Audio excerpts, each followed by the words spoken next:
Hey everyone, ending here for another episode of the epic story. When we last left off, we were getting ready to go and talk to Gandalf after finishing all of these epic battles and finishing out just this entire To the book. gate! So yes, we must go to the gate. Here we go, in the darkest hour, which is another one of my favorite parts of the epic story. Few in Middle-earth can defy the Witch King of Angmar, but in this darkest hour, I will stand against him. Dang. You have definitely seen better days, buddy. Just saying. Stay back, Stafting. You have become mighty indeed during your adventures, but the evil that now stands in the ruin of the gate is beyond your measure. Only I can stand against the Witch King now. Okay, good luck, buddy. You will not enter here. Here we go.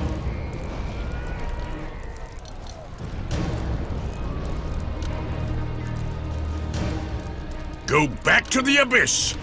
It awaits you and your master. Fool, this is my hour. Can you not hear? The dawn is coming, and with it comes hope. Here we go.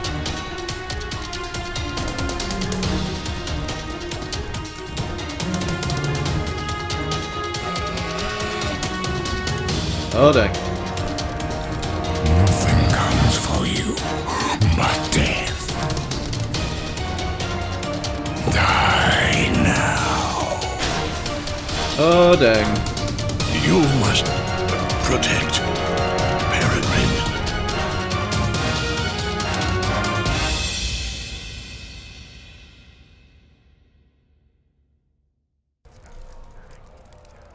Okay, time to run. Oh no!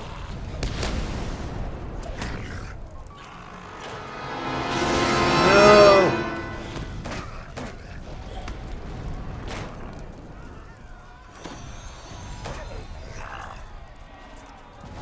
Definitely the darkest hour, alright. Keep fighting, Goloskil. We will have the... Goloskil? Oh no! Took a catapult to him. My goodness.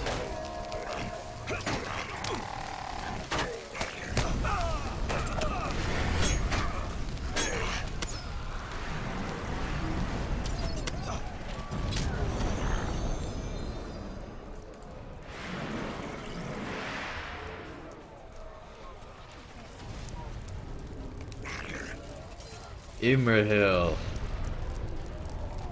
What news, Stafting? I heard shouts of terror and dismay, but could not find what caused them. Before you can say a word, his eyes widen in surprise. Stafting, look out! Oh dang.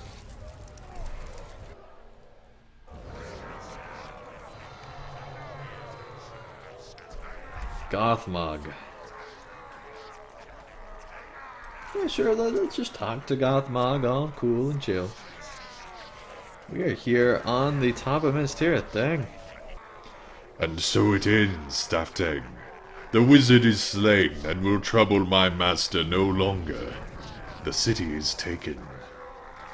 What few defenders remain in the city will be rooted out and brought to this high place. And 'tis here they will die. You live only because I commanded it.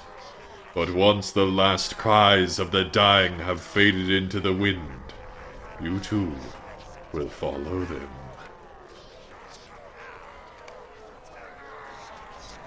Where is this Is the steward? Find me the pretender. I am here, vermin. I fight for my people. Oh man, that is awesome. See, when I saw Denethor come out and fight, that's when I knew something was fishy.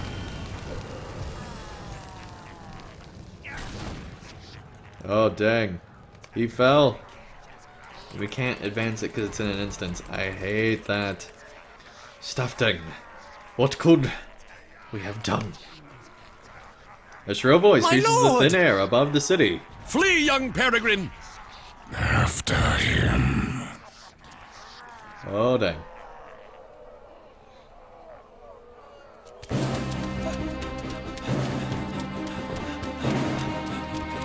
Oh, no!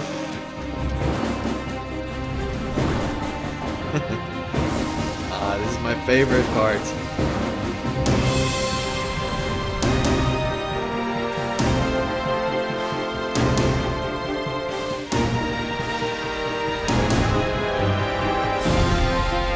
Oh, dang.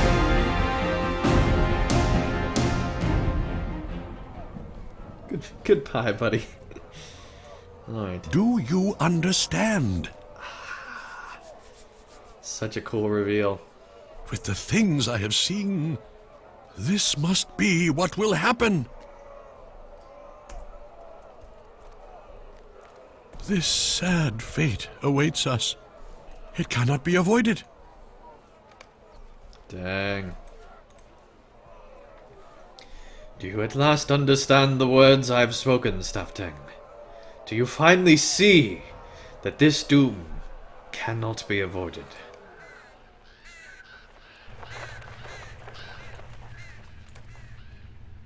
Do you understand, Stafting? It is not needless cruelty that drove this tale of mine. No, it is kindness. For my words wove a picture of the fate that awaits us all. It cannot be avoided. Better to accept the road and set our affairs in order than to fight it fruitlessly. In fewer than 3 hours it will be the 14th of March. We are unlikely to live until the dawn on the 15th. You shake your head to clear it, but still your mind is foggy. Is it really only 9:30 in the evening of the 13th of March? The account seems so vivid, so real. Your eyes turn towards the Palantir. Denethor laughs, but there is no humor in it. I have wrestled with the Seeing Stone for many days, Lawmaster.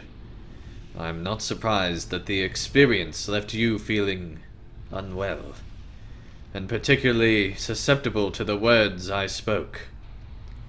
Can you not see how the tale I spun you must surely follow from the images you beheld in the stone? The end has come. The end has come. The armies have not yet surrounded Minas Tirith, but they will. The folk have not yet thrown in with the withered tree, but they will. Grond has not yet come to the gates, but it will. How long can they stand against that ram? If they last even a minute longer than I believe, that will be a triumph. But it will not matter. All that I have told to you will come to pass. You try to tell the steward that he is wrong, but you cannot find the words. You have seen what I saw in the stone. Hirgon the Red Arrow did not make it to Rohan, and the foolish one Mithrandir sent to Mordor is a captive of Cirith Ungol. Yes, I know of that errand, and I know it has failed. Whatever that fool brought with him is now gone, and if it is the weapon I perceive, it will not matter if the gates of Minas Tirith last 5 minutes or 5 hours. The end will come. It has already come. Go, Stafting, go and die. Every person in this city will follow you soon.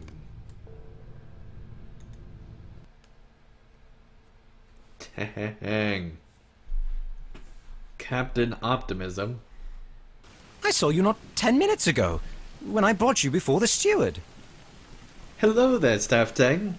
How was your audience with the steward? At the sound of the young hobbit's voice, a tremendous smile brightens your face, and you fight the urge to clasp Pippin in a tight embrace. What is the joke, Stafting? I've never seen you this happy.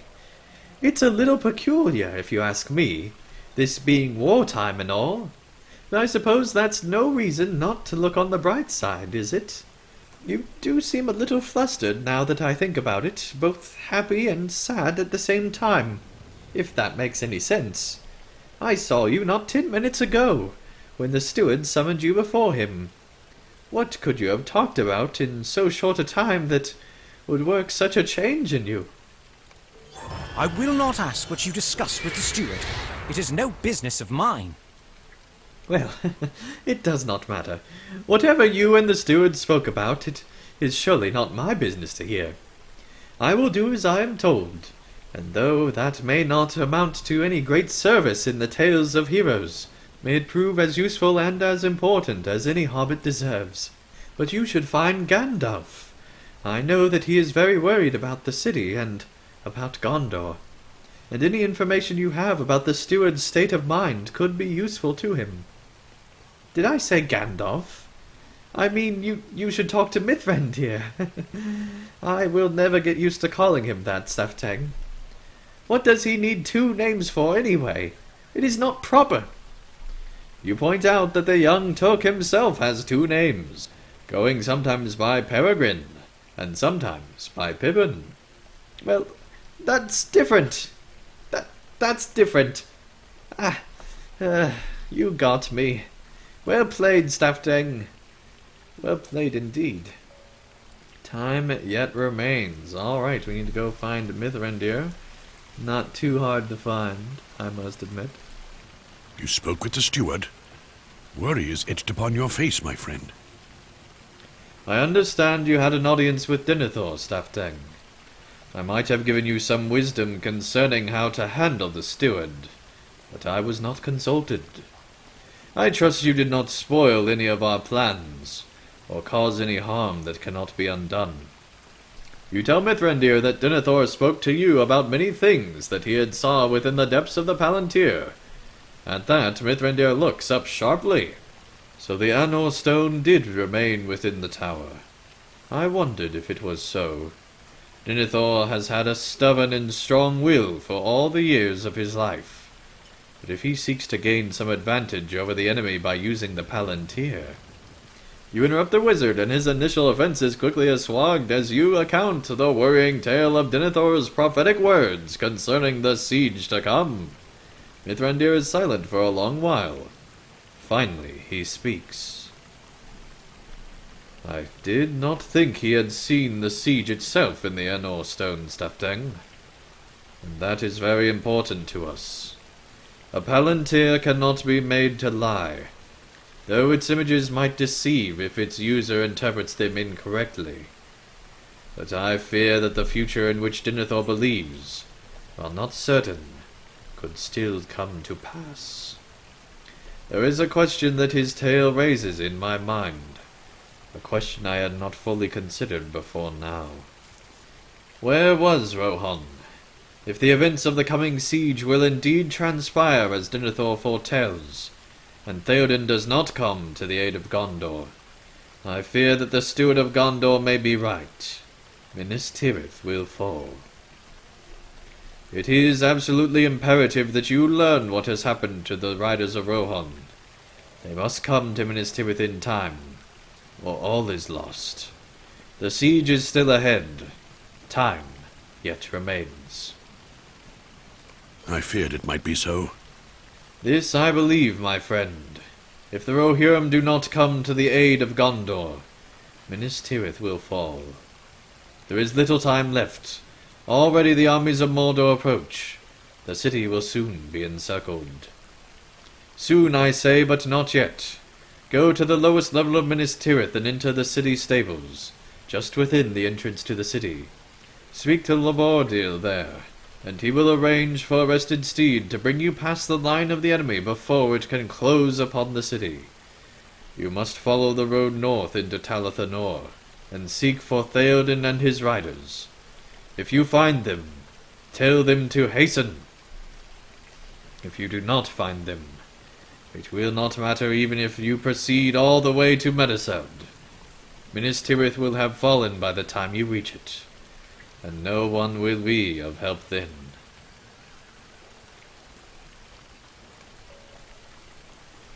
Dang. Alright, well, let's go down to the first circle with, well, the only way we know how.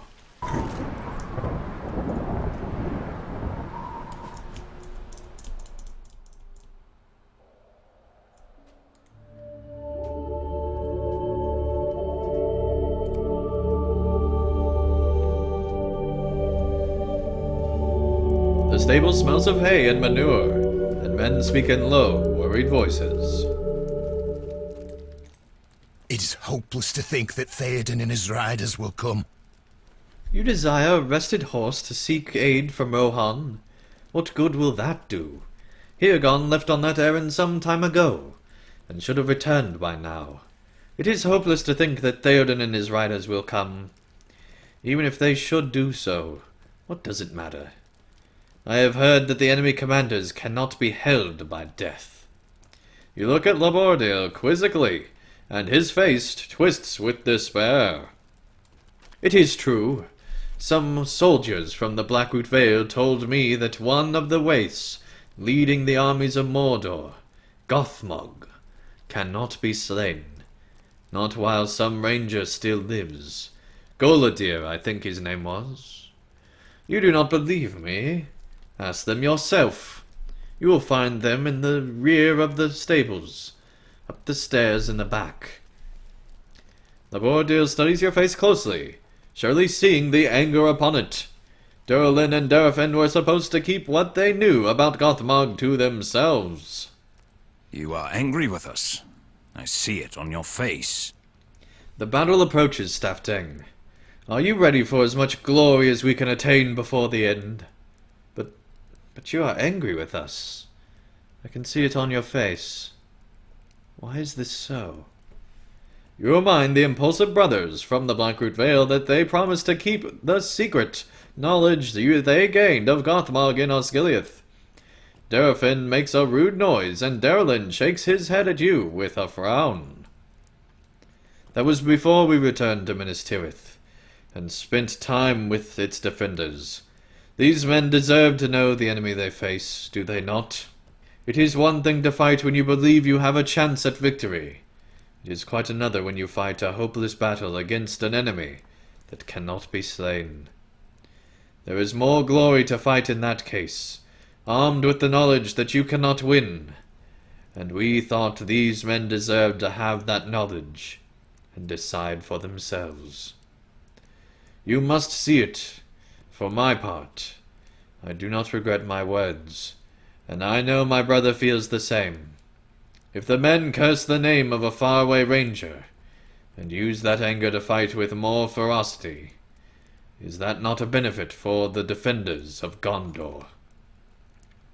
The damage is done, but some of the worried men might still be encouraged. Okay, apparently we have to encourage these soldiers. Gondor is already lost. I am sorry to see you so upset, my friend. I apologize for that at any rate, but I still believe my brother and I have done right by these soldiers. Would you have them throw their lives away in a hopeless cause? Is it not wrong to send them against Gothmog without telling them first that he cannot be slain? I hold that it is. But I know too that men of Gondor are made of stern stuff, and many of these soldiers will fight him even so before the end. They despair now, but when it comes to the city they will still defy him, and our hearts will be free of guilt, for we told them what we knew. In that hour there will be glory and honor for all. I understand now why you were so cross with me. I saw you speaking with the soldiers, Stafting, and I understand now why you were so cross with me and the brothers from Blackroot. I will not quail from my duty, and I will not allow others to do so. I will fetch you a rested horse. When you return, if there is a white city to come back to, may you hear tales of our heroic stand, though we all became dust. Here is the horse. Ride swift and sure. If there is any hope out there to find, I trust that you will find it, and bring it back to us. Note that you will automatically travel in search of Theoden's riders when you accept this quest. Alright, here we go. You leap from the back of your borrowed horse at the sight before you. Oh, dang. Again, he's headless. Looks like it was right about that. Are you from the city? The man coughs wetly, and blood courses from his wounds. He will not live long. You must know. This is Hirgon, errand rider of Gondor. He returned from Rohan, bearing news of Theoden. He will come. He will come to the city. The wall was held against us, so we turned away. But the orcs caught up with us. They took his head. They would have had mine, but the leader urged them back to the wall. But listen to my last words. A great camp of foes lies between Theoden and the city. They cannot pass that way. They must find another. And Ethol speaks the truth. Theoden cannot come by the road. Alright, well, we will help Theoden come the other way next time, but that's not till next time. Thank you everyone so much for watching. If you enjoyed this video, be sure to leave a like down below, and I will see you again real soon for another episode of The Epic Story.